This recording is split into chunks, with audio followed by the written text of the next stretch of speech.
AI moves too fast even for me to keep up. That's what this series is made for.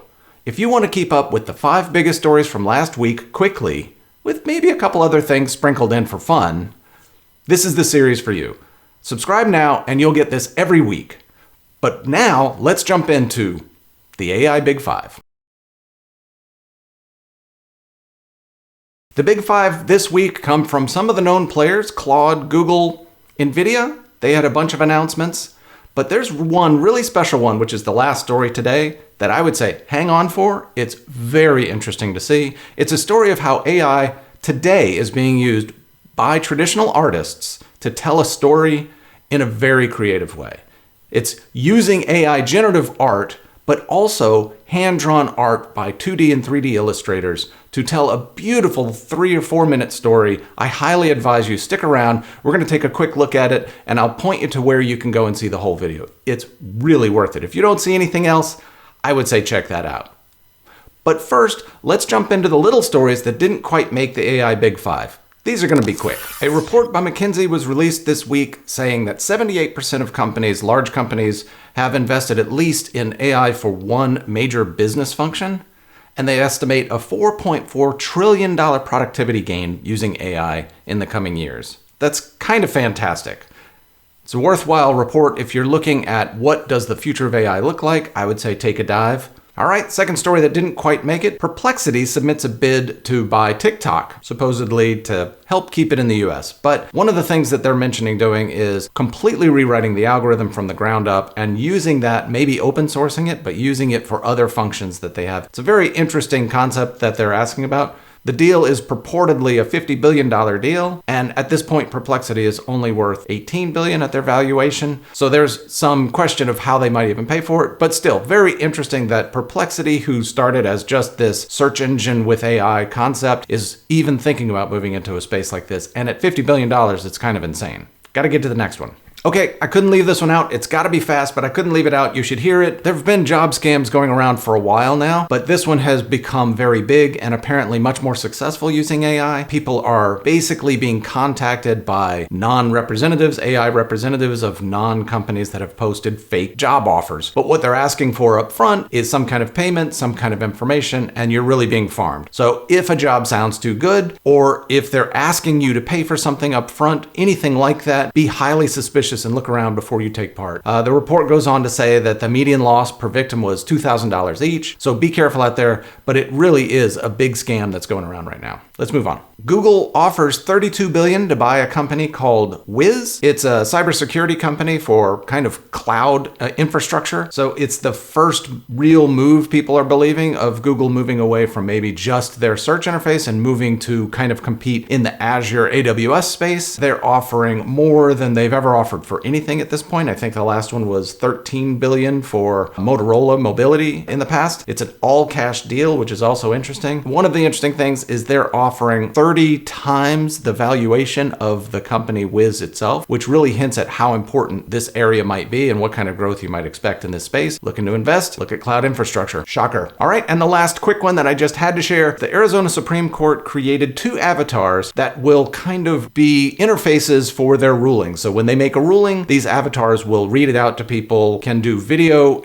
readouts of the actual rulings themselves, and apparently can also be interactive to answer questions about what those rulings might be. They apparently got kind of hit with one of their recent rulings trying to allow for some abortion ruling that dates back to the Civil War era. A lot of people were upset, and this was one of their answers, is they think they should be doing a better community outreach to describe what their systems are doing. We can see an example here. Hi there. I'm Victoria, one of the Arizona Supreme Court's new AI reporters. I'm Daniel, one of the Arizona Supreme Court's new AI reporters. I think it's very interesting to see that they're moving into this kind of technology to be able to communicate to people more broadly, and especially if it's interactive and people can ask questions. That in and of itself is kind of useful. The avatar part of it, I think we'll either get more used to this or stop doing it altogether in the near future, but it's an interesting move. All right, that's it for the short stories. Let's jump into the AI Big 5 for the week. Number 1, TxGEMA.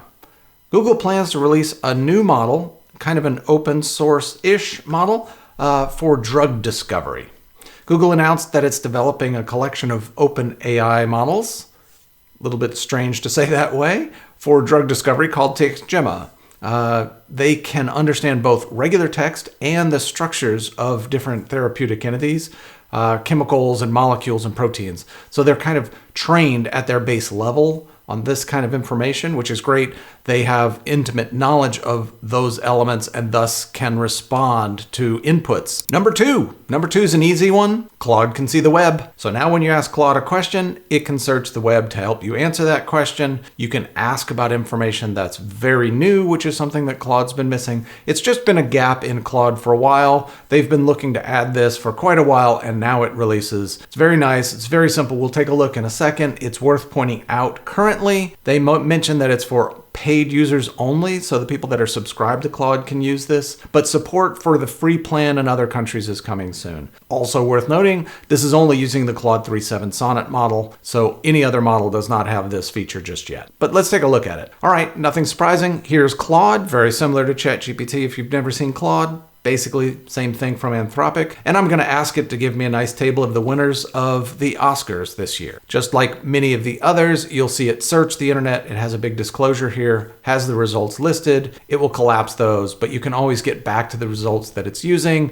and go directly to the websites, which is also very nice. Another thing that you'll see is the table here is what I asked for. So this was specific in the question that I wanted a table, but it also does disclosures. Sometimes it will do disclosures within the table itself, sometimes just of the text. So like all the others, these are kind of predictive models, not really sure where you're going to get your disclosures, but these disclosures are pretty good. I will say that they are direct links rather than summaries, so you're not getting summaries. A few of these kind of models have a little summary link that they pull up. But otherwise, excellent work, and this is a great start for us to be able to bring Claude back into the standard usage fold. It's kind of been missing and becomes table stakes once it's in most of the models, which it has been for a while. Congratulations to Claude. All right, number 3. This one's from OpenAI. OpenAI brings us two things. They're both wrapped up in this one blog post, which is talking about audio models. They have a speech to text where you speak and it transcribes it down to text, and they have a text to speech, which of course you type in text and it talks.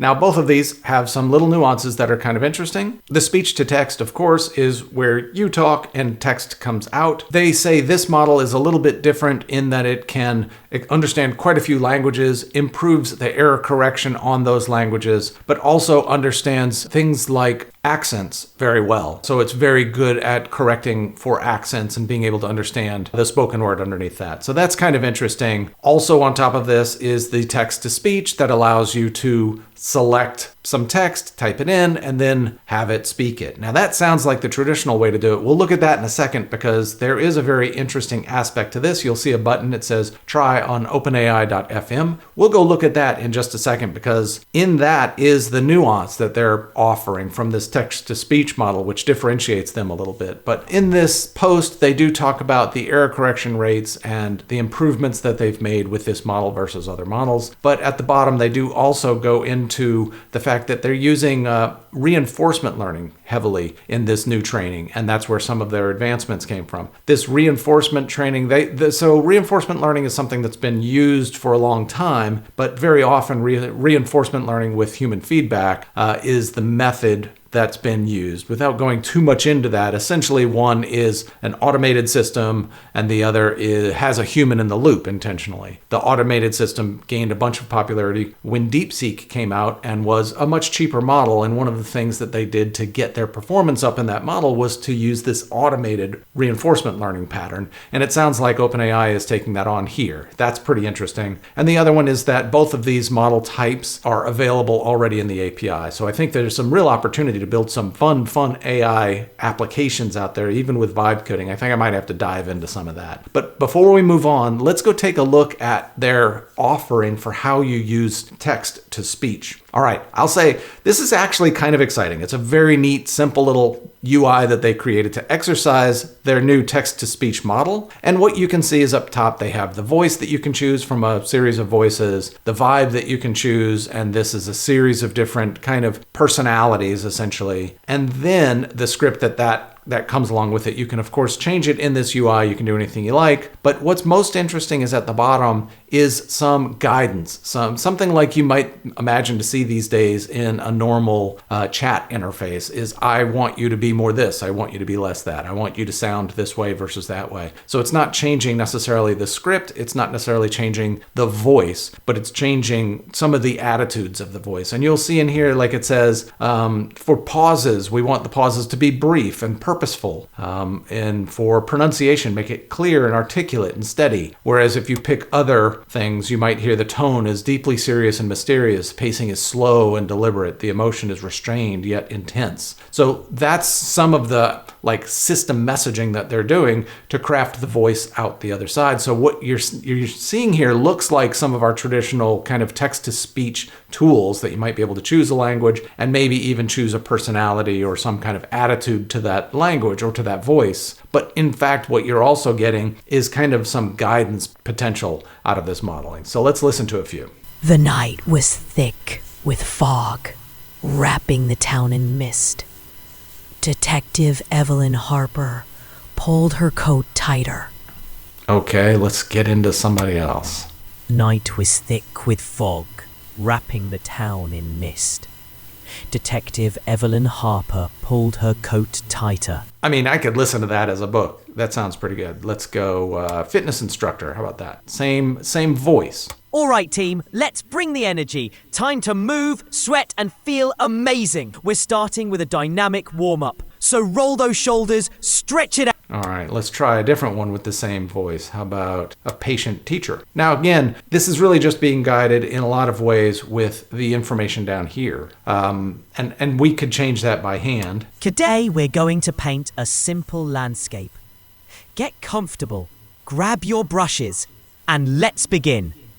Start with a medium-sized brush.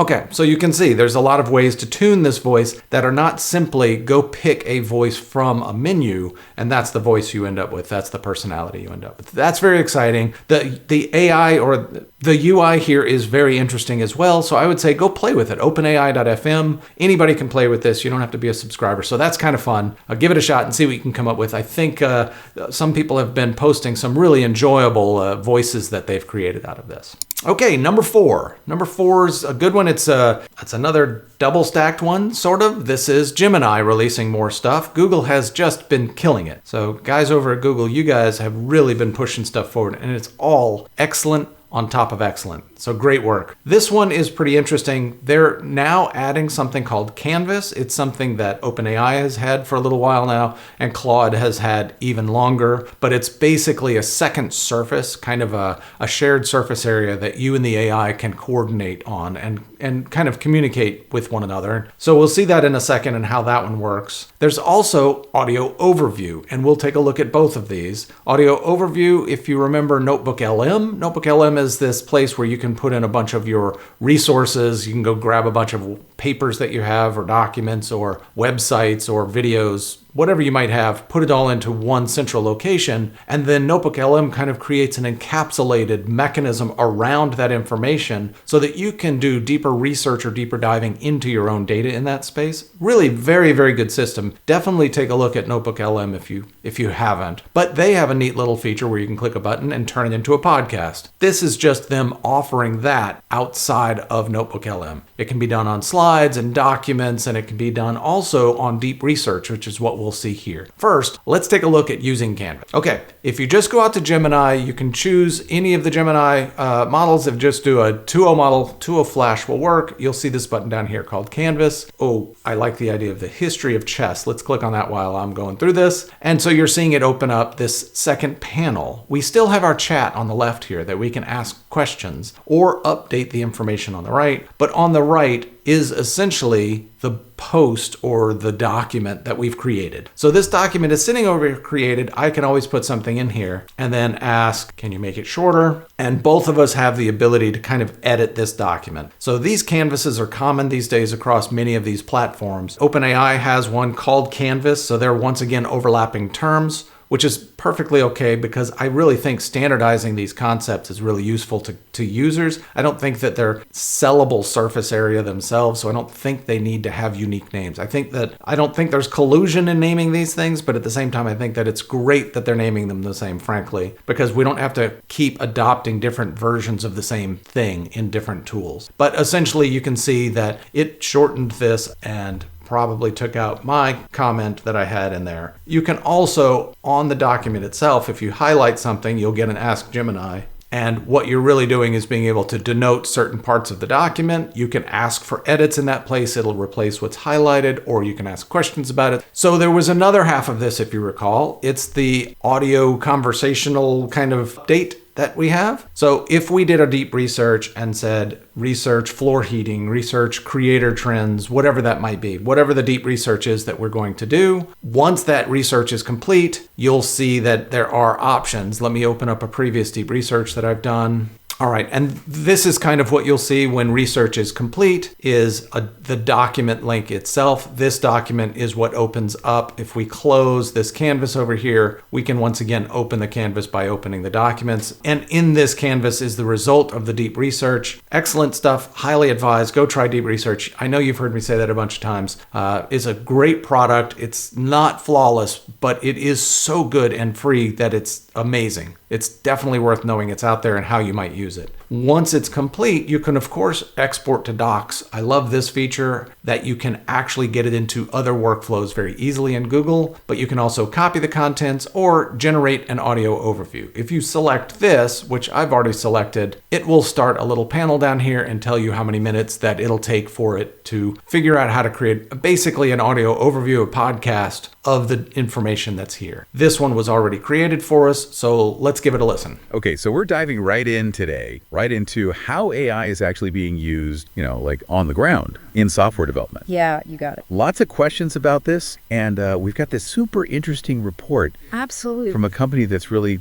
taking those first steps with AI and how they're using it. Real world example. Real world example, yeah. And we're going to pull out the, the juiciest, most valuable stuff, right? The insights, yeah. The insights for you guys. Okay, so you get the idea. So that really is these two characters having a conversation and actually asking each other questions that aren't necessarily the exact questions or the headers of your document or something like that. They do a pretty good job. It's, of course, using intelligence to read through the information to figure out how to construct a conversation around it. So it's not reading the document by any stretch. You can also download these and play them somewhere else offline, whatever you might need if you're on a plane or something like that. I've used these multiple times on walks to kind of understand some of the research I've done in the past. They're really good. They're much better than you might imagine. So that was it. Congratulations, Google. These are great updates, frankly. So this one's a fun one. The Italian newspaper creates an entirely AI-generated edition. This is last week. Il Foglio, I'm sorry if I'm mispronouncing that,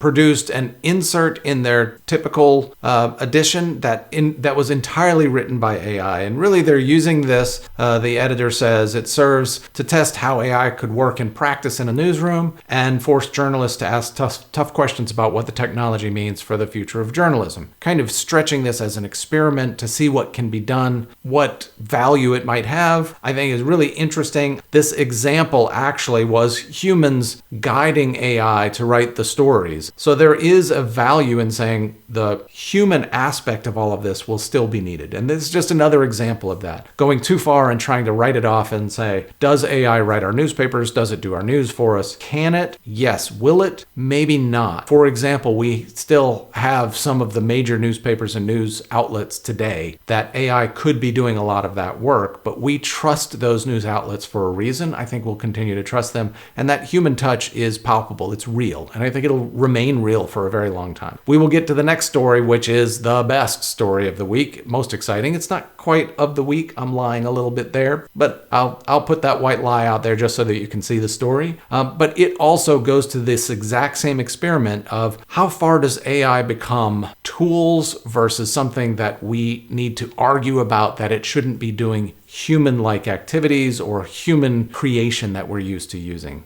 This is just another great example of that. I think very brave of them to do, very neat. I think a lot of people, there's started a lot of conversations, and that's okay, right? These are conversations that we should be having, and they're just kind of helping us understand. Here's an example of it. Good work, guys. Okay, this last story I'm going to do a little bit different. I've got a little something to share with you. It did drop a couple weeks ago, not last week, to be honest. But it's a great example to me, again, as I just mentioned, of AI being used as a tool and artists really leaning into it being a tool to see what they can do. These are traditional artists doing real artistic work. You'll see the video in a second. They also have this behind the scenes version that I highly advise going to check out. Do go check out the video first. It's worth it. It's enjoyable to see. It's enjoyable to just ride along with. It's very psychedelic, very 60s, 70s vibe, but that's because the original artist had this art style and they were leaning into that art style. So it's really exciting to see artists working together using AI in very creative and very forward ways. Like they really enabled some parts of this project that would have taken them much, much longer to do by using generative AI, but at the same time,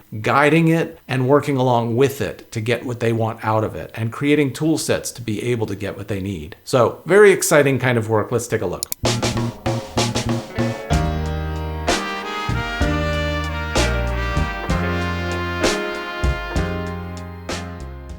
They say the project started with storyboards, as any traditional project would, and 60 original illustrations drawn by the LA artist Paul Flores. They then trained an AI LoRa model using those illustrations, and it allowed them to go from those 60 illustrations to an unlimited number of assets that they built to create the entire Kuko world. They used 3D generation to extrude some of these 2D assets into 3D assets to build out an actual world model in Paul Flores' style. And they called it Kuko Town. They mentioned the biggest breakthrough is something they call generative ink. They used basic pencil sketches and keyframe artwork and then imbued them with Paul Flores' style, creating something that felt like a richer and more detailed color. And that allowed the artists who were very excited about this, it allowed them to not have to ink and color every single frame. They also used style transfer, something that we've seen in the AI world becoming much more popular, for everything from characters to backgrounds to the entire scenes. This ensured that the Flores style was consistent throughout, and they used generative animation to bring the background characters to life and populate the streets in Kuko Town. The first frame, middle frame, and last frame technique was used to generate the tweening motions to create animation. This project combined illustrators, 2D animators, 3D animators, and a variety of AI techniques and engineers to create something wholly new. This is just another great example of using these techniques and tools as actual cooperative tools. This just goes to show, once again, in an artist's hands, these tools can be astonishing. All right, that does it for this week's AI Big Five. I hope you saw something that was new to you, something interesting. I enjoyed doing this. Thanks for coming along for the ride on this one. I'll see you in the next one.